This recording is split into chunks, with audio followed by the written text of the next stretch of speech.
Baik, bismillah. Assalamualaikum warahmatullahi wabarakatuh.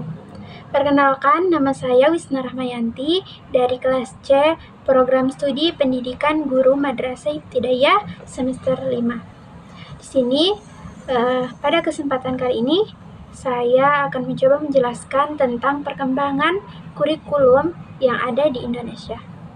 Tanpa membuang-buang waktu, langsung saja kita masuk pada pembahasan yang pertama, yaitu tentang pengertian kurikulum. Nah, secara etimologi, kurikulum ini berasal dari bahasa Yunani, yaitu karir, artinya pelari, dan karir artinya lintasan lari. Sedangkan secara istilah, sejumlah mata pelajaran yang harus diselesaikan oleh siswa dari awal hingga akhir program demi memperoleh kelulusan atau ijazah.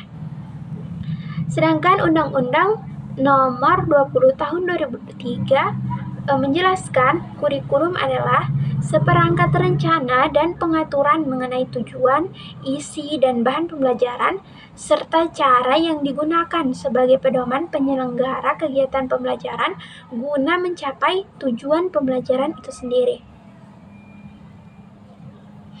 Nah, ada banyak faktor yang dapat mempengaruhi perubahan kurikulum. 3 diantaranya itu bebasnya sejumlah wilayah tertentu di dunia dari kekuasaan kolonialis. Yang kedua, perkembangan iptek yang pesat atau perkembangan ilmu pengetahuan yang sangat pesat. Yang terakhir, pertumbuhan penduduk. Seperti yang ketahui, angka pertumbuhan penduduk saat ini terus meningkat. Selanjutnya, dapat kita lihat timeline perkembangan kurikulum yang ada di Indonesia sejak tahun 1947 hingga saat ini.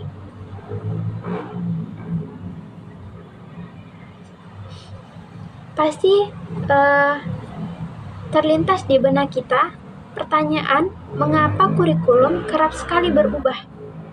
Nah, kurikulum sebagai perangkat rencana pendidikan perlu untuk dikembangkan secara dinamis sesuai dengan tuntutan dan perubahan yang terjadi di masyarakat. Artinya, kurikulum ini harus diterapkan secara kontekstual atau sesuai dengan kondisi yang terjadi di setiap daerah atau di setiap tempat diterapkannya kurikulum tersebut. Nah, semua kurikulum nasional dirancang berdasarkan landasan yang sama, yaitu Pancasila dan Undang-Undang Dasar tahun 1945. Nah, tapi perbedaannya pada penekanan pokok dari tujuan pendidikan serta pendekatan dalam merealisasikannya. Selanjutnya, kita coba lihat perkembangan kurikulum pada tahun 1947.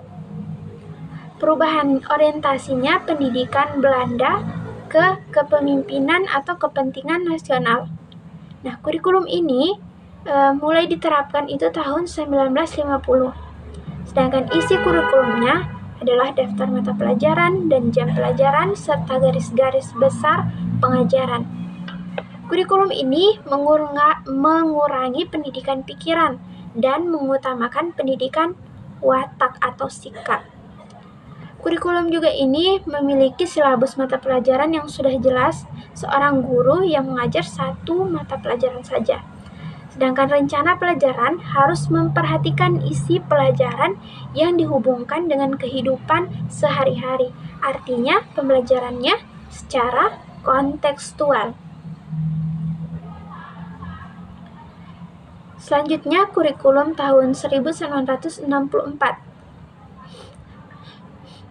Pada kurikulum ini, pembelajaran dipusatkan pada program Pancawardhana yang meliputi pengembangan daya cipta, rasa, karsa, karya, dan moral. Pendidikan dasar lebih menekankan pada pengetahuan dan kegiatan fungsional dan praktis. Setiap pelajaran yang diajarkan di sekolah dapat berkorelasi positif dengan fungsional praksis siswa dalam masyarakat. 5 kelompok bidang studinya yaitu moral, kecerdasan, emosional atau artistik, keprigelan atau keterampilan, dan jasmani. Nah, kurikulum tahun 1964 atau Pancawardana ini pembinaan jiwa Pancasila, pengetahuan dasar, dan kecakapan khusus. Perwujudan dari perubahan orientasi pada pelaksanaan Undang-Undang Dasar 1945 secara murni dan konsekuen. Adapun tujuannya itu Pancasila sejati, kuat, dan sehat jasmani, mempertinggi kecerdasan dan keterampilan jasmani, moral, budi pekerti, dan keyakinan agama. Sedangkan isi pendidikannya yaitu kegiatan mempertinggi kecerdasan dan keterampilan, serta mengembangkan fisik yang hebat dan kuat. Selanjutnya, kurikulum tahun 1975. Kurikulum ini prosedur pengembangan sistem instruksional yang memuat 3 hal, yaitu metode, materi, dan tujuan pembelajaran atau tujuan pengajaran yang diperinci.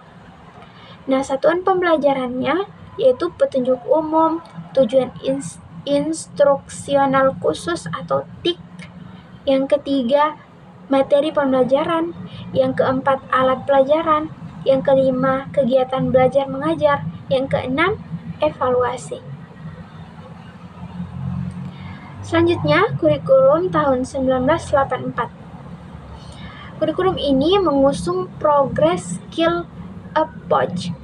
Nah, siswa ditempatkan sebagai subjek belajar atau cara belajar siswa yang aktif serta berorientasi kepada tujuan instruksional. Selanjutnya, kurikulum tahun 1994. Kurikulum ini sebagai penyempurna dari kurikulum 1984. Nah, dilaksanakan sesuai Undang-Undang Nomor 2 Tahun 1989 tentang Pendidikan Nasional. Namun, perubahannya pada pembagian waktu menggunakan sistem caturwulan atau jumlah jam pelajaran 42 jam per minggu. Adapun tujuan pembelajaran dari kurikulum ini itu ada 3. Yang pertama, pemahaman konsep. Yang kedua, keterampilan penyelesaian soal. Yang terakhir, keterampilan penyelesaian masalah. Selanjutnya, kurikulum 2004 atau kurikulum berbasis kompetensi. Nah, kurikulum ini pengembangannya untuk melakukan atau kompetensi tujuan tugas-tugas tertentu sesuai dengan standar performance. Nah, hasil dan dampak yang diharapkan muncul pada diri peserta didik melalui serangkaian pembelajaran yang bermakna. Nah, keberagaman yang dapat dimanifestasikan sesuai dengan kebutuhan. Selanjutnya, kurikulum 2006 atau KTSP. Nah, tujuan dari KTSP ini yaitu tujuan pendidikan nasional seperti serta kesesuaian dengan kekhasan kondisi dan potensi daerah, satuan pendidikan, dan peserta didik.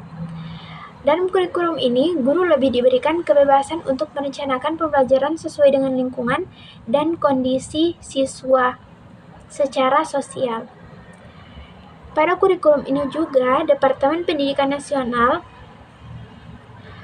ada 3, yaitu kerangka dasar, standar kompetensi lulusan, dan standar kompetensi atau kompetensi dasar. Sedangkan perangkat pembelajaran yang digunakan pada kurikulum ini ada RPP, silabus, penilaian dikembangkan oleh satuan pendidikan. Yang terakhir, kurikulum 2013. Kurikulum ini lahir alasannya karena beberapa hal. Yang pertama, persepsi masyarakat. 1. Terlalu menitik beratkan pada aspek kognitif. Yang kedua, beban siswa terlalu berat. Yang ketiga, kurang bermuatan karakter. Nah, kurikulum 2013 ini bersifat lebih student center atau berpusat pada siswa. 3 aspek dalam penilaiannya itu penilaian keterampilan, pengetahuan, dan sikap. Yang menjadi perbedaan dasar kurikulum ini dengan kurikulum yang lainnya, yang pertama itu konsep kurikulum. Konsepnya seimbang antara hard skill, soft skill, dimulai dari standar kompetensi lulusan, standar isi, standar proses, dan standar penilaiannya. Yang kedua itu proses pembelajaran dan proses penilaiannya. Jadi kesimpulannya, pasca kemerdekaan, kurikulum pendidikan nasional telah mengalami beberapa kali perubahan, yaitu pada tahun 1947, pada tahun 1952, pada tahun 1964, tahun 1968, tahun 1975, tahun 1984, 1994, 2004, 2006, dan 2013 hingga sekarang ini. Nah, perubahan tersebut merupakan konsekuensi logis dari terjadinya perubahan sistem politik, sosial budaya, ekonomi, dan ilmu pengetahuan dalam masyarakat berbangsa dan bernegara. Jadi sebisanya kita sebagai pendidik ataupun peserta didik harus bisa menyesuaikan dengan sistem yang ada. Mungkin teman-teman itu saja yang dapat saya sampaikan, kurang lebihnya mohon dimaafkan. Saya tutup dengan ucapan wabillahi taufiq wal hidayah. Assalamualaikum warahmatullahi wabarakatuh.